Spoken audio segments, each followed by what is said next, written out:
görmeden.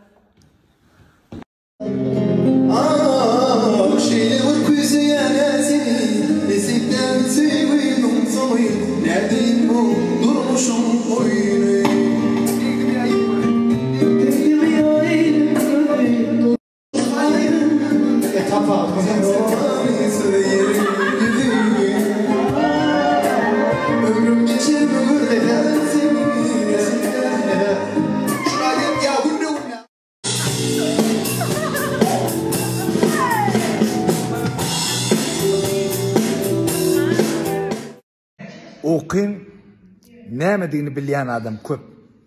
Ýöne men hem bir rada belet. İşlemek üçin uklamak gerek. Uklamak üçin hem işlemek gerek. Gerek bula hor olan gerek ama. Ya bile işlep bu pulna o yaşaydı. Ya şeylem ya. Yönü realde. Bana dese yönü. Nana öyle. Şey dedi diye amra. İlin doktor batırmak çağı diler bilen mi? Şey dedi o mektebe değil mektep okutturuyor o kadar ne Allah. Yönü bilen mi? Yani elindeki daş. Sportifka daş. Ama. Neferet gördün de sportifka daş. Öyle bir toncan sağda olan ne? Kim? Ne atacağım prosta. Naçitin olanlar da. Naçitin ne? Naçitin ilimli bilimli olanlar düşünüyor musun? Teade uğranmış olmadı yankıyla.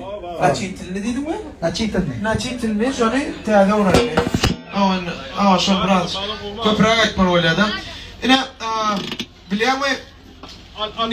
Toyda üç köşkle at bolyam. Ondan bir ömür boyu bir yine de bir fen iyam iki bolyam. Ben aslında diyen şey gelinim duşta şu durmuşum iyam yardım iyemdim deyip hata etmeliyim.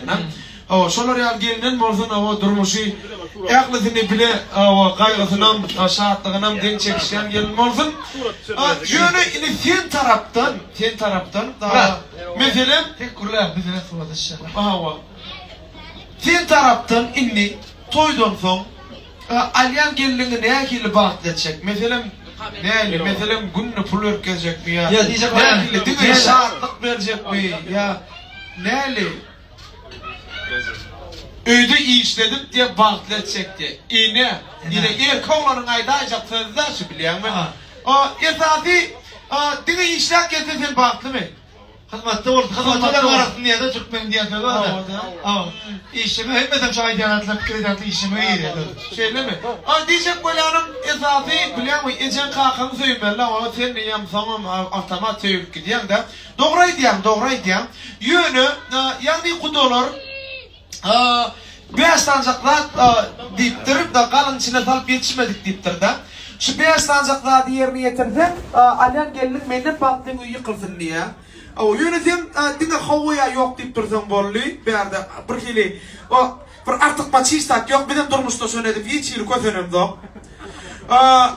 birincisi birincisi şundan şeyler kimisi tağıt 11'den ön öyde olsan diye